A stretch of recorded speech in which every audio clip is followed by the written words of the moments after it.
wrestling? Because he started as an amateur, didn't he? Oh, he was a great amateur. He really was. As he went ahead, and he was one of the very, very few 4-time state champions in high school.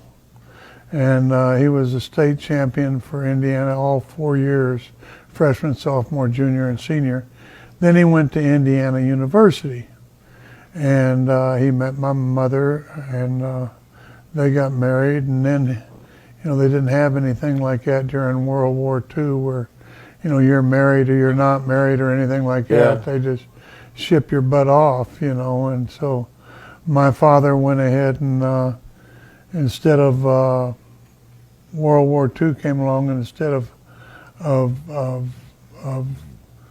getting drafted, he could have to go to the Army or whatever. He wanted to go to the Navy, so he enlisted in the Navy at that time and spent 4 years in the Navy. And then was it when he got out of the service that he first turned pro? Because at the time, Chicago was a wrestling hotbed. It was a hotbed, and he tried to get into business up there, and they didn't want him to get in. So they went ahead and they had some very tough shooters at the time, and my father went through one of them, went through two of them, and then I can't remember the one's name, but they brought him in there, and my father went ahead and broke his leg, and they went ahead and they decided they better go ahead and smarten him up. Well, that's true story. In those days, you had to prove yourself first, and your dad, he wasn't a heavyweight, right? He was more of a light heavyweight. Well, that's the funny thing about it, though, is because back then, nobody was a heavyweight. The heavyweights were all looked down at. They were all big, fat slobs, and they were all junior heavyweights at the time. That was in the 205 and less. Yeah. But then a long time, about early 1950s, along came the heavyweights, and my father moved up with them in, but junior heavyweight was a big thing in the country at that time. The heavyweights were considered fat, big slobs, like and me. that was like over 210 pounds. That's how this world has changed. That's how people have changed. Well, there weren't That's how much better we're eating. Or how much more we're eating. There was. So Fred Kohler was the boss in Chicago. He was the one that started the network TV on the Dumont network. He controlled Chicago International Amphitheater. I think it was when. Dumont.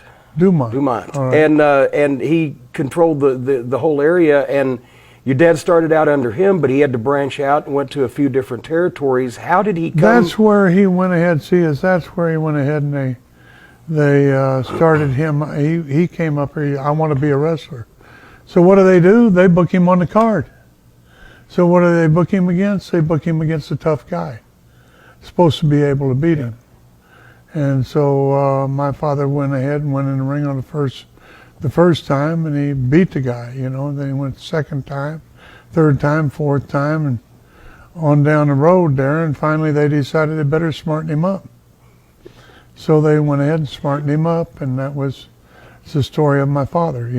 It's amazing to me that the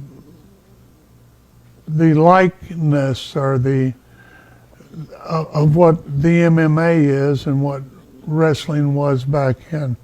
What the amazing thing is that, and believe me, I'm not saying anything bad about MMA or anything else, but they are a form of wrestling, and all of your MMA guys and everything used to be in our profession.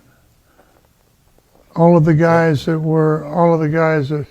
were extremely rugged and tough and everything else, and I'm not saying that we're not still rugged and tough, but you know what I'm saying. Guys used to want to get in wrestling, now they want to get in the UFC. Yeah. That was us. Well, we were talking on the phone last week, and I was mentioning we've said that the UFC now is like the first 40 years of pro wrestling, but it's only taken UFC 10 because with the worldwide internet communication, we're on speed search now.